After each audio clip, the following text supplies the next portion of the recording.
السلام عليكم ورحمة الله وبركاته. اللهم صل على محمد في الأولين وصل على محمد في الآخرين وصل على محمد في كل وقت وفي كل حين. أهلا ومرحبا بكم متابعي قناة رود المواشي في كل مكان. تحية طيبة لكل اللي بيتابعنا من داخل مصر وخارج مصر. ما تنساش تدعمنا بتعليق كويس وتضغط لايك حلو من إيدك الجميل. إن شاء الله أنا هتكلم دلوقتي عن موضوع ارتفاع انخفاض الأسعار، وإن الدنيا طبعا واقفة دلوقتي في البيع والشراء، يعني الدنيا هادية شوية. ففي ناس طبعا بتسأل أسئلة كتير، يا ترى اشتري يا ترى ما اشتريش، طب لو عنده حاجة ابيعها ولا ما ابيعهاش. انا واحد من الناس، يعني انا لسه برضه انا شاري قريب. كانت الدنيا شادة شوية، وطبعا اليومين دول الدولار نزل كده، فيعني الاسعار هديت شوية، وكل اللي عنده حاجة مثلا بيبيع ان هو ممكن يكون مضطر شوية.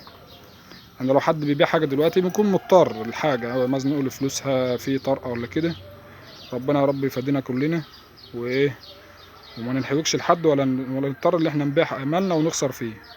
فاللي بيبيع دلوقتي غالبا بيخسر فيه، يعني هو الهبوط جاي بسبب الخسارة، ان الناس بتخسر عشان ان هو مزنوق مثلا لقرشين، كان في جواز كان في صبا كان في حاجة. ربنا يعني الناس كلها في الايام دي.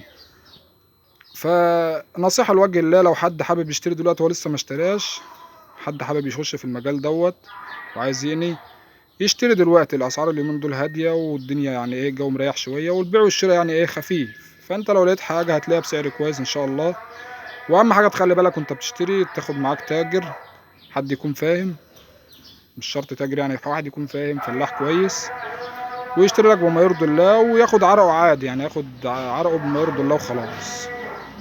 بس حد تكون انت واثق منه يعني. فالشراء دلوقتي اليومين دول الدنيا هاديه شويه. وانا عن نفسي واحده برضو من الناس اهوت، انا شاري لسه من حاله.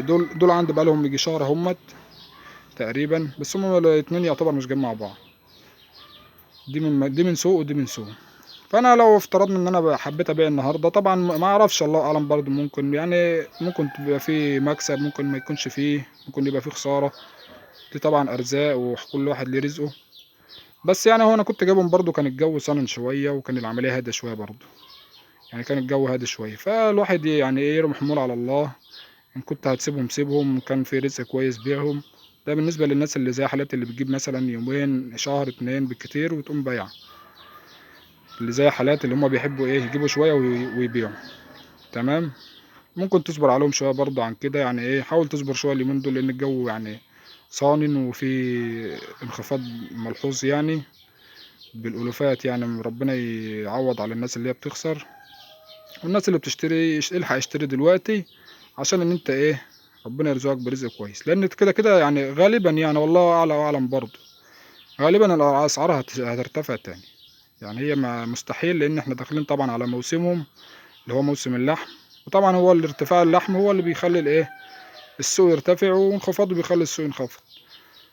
فموسمهم جاي دلوقتي موسم اللحم، والناس هتعوز تدخل اللي هي بتاع الاضاحي والكلام من ده، فغالبا هيرتفع تاني تقريبا، يعني على دخول رمضان او بعد رمضان. حتى لو تناه في رمضان على نفس المنوال دوت او السعر ده، بعد رمضان هتبص تلاقي الاسعار ارتفعت تاني.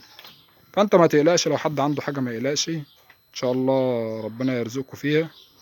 ما فيش حد يعني الحمد لله بيرمي حموله على الله وربنا بيكسفه ابدا. انت ارمي حمولك على الله، وان شاء الله ربنا يبارك لكم في مالكم ويوسع عليكم ويرزقنا ويرزقكم. بالله عليكم بقى اللي لسه ما اشتركش في القناه، يا ريت تشترك ويفعل زر الجرس عشان يوصل كل جديد. ولو عجبك الفيديو يا ريت تضغط لايك وتعلق لنا تعليق كويس كده. وربنا يبارك في حضراتكم ويرزقكم خير ما انتم مربين فيه، في رعاية الله.